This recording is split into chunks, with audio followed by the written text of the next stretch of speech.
First இன்ஸ்டாகிராம்குள்ளே போயிடுங்க. கீழே வந்து ப்ரொஃபைல் பிக்சர் இமேஜ் இருக்கா, அது கிளிக் பண்ணிவிட்டு மேலே இருக்க 3 லைனை கிளிக் பண்ணுங்கள்.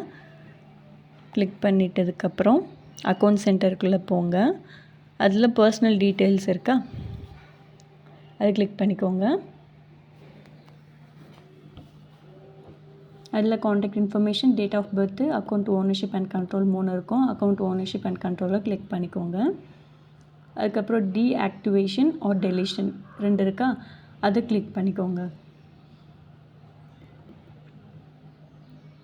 உங்களுடைய எந்த இன்ஸ்டாகிராம் அக்கௌண்ட் வந்து டெலீட் பண்ணுமோ அது இங்கே ஷோ ஆகும், அதை கிளிக் பண்ணிக்கோங்க. Deactivate account, delete account. ஒன்று வந்து பெர்மனெண்ட்டாக டெலீட் பண்ணுறது, ஒன்று வந்து டெம்பரவரியாக டெலீட் பண்ணுறது. உங்களுக்கு எது பண்ணணுமோ அது சூஸ் பண்ணிக்கோங்க. நான் வந்து இப்போது வந்து பெர்மனெண்ட்டாக டெலீட் பண்ணுறேன். அது கிளிக் பண்ணிவிட்டு ஓகே கொடுத்துட்றேன். அப்புறம் நிறையா ஆப்ஷன்ஸ் வரும். நீங்கள் என்ன ஃபேஸ் பண்ணுறீங்கன்றதை ஒன்று செலக்ட் பண்ணிக்கோங்க. அதுக்கப்புறம் கண்டினியூ கொடுங்க. இந்த அக்கௌண்ட்டு கரெக்டாக செலக்ட் பண்ணி கண்டினியூ கொடுங்க.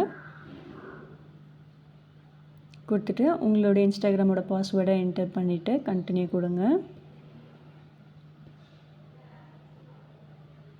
அதுக்கப்புறம் 6th March 2025க்குள்ளே நீங்கள் இந்த அக்கௌண்ட்டை லாகின் பண்ணலை அப்படின்னா அது வந்து பெர்மனெண்ட்டாக டெலீட் ஆகிடும். ஓகேங்களா? இல்லை நீங்கள் லாகின் பண்ணிட்டீங்க அப்படின்னா மறுபடியும் நீங்கள் வந்து யூஸ் பண்ண ஆரம்பிச்சிடலாம் இந்த டைமுக்குள்ளே. ஓகேங்களா?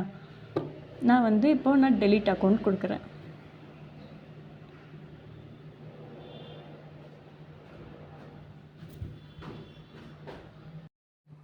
இப்போ பாருங்கள், இந்த அக்கௌண்ட் ஷெட்யூல்டு ஃபார் டெலிஷன் வந்துடுச்சு, டெலீட் ஆகிடுச்சு. இப்போது நீங்கள் புது அக்கௌண்ட் கூட க்ரியேட் பண்ணிக்கலாம். உங்களுக்கு இந்த வீடியோ பிடிச்சிருந்துச்சி அப்படின்னா லைக் பண்ணுங்கள், கமெண்ட் பண்ணுங்கள், ஷேர் பண்ணுங்கள், மறக்காமல் சப்ஸ்கிரைப் பண்ணுங்கள். தேங்க்யூ.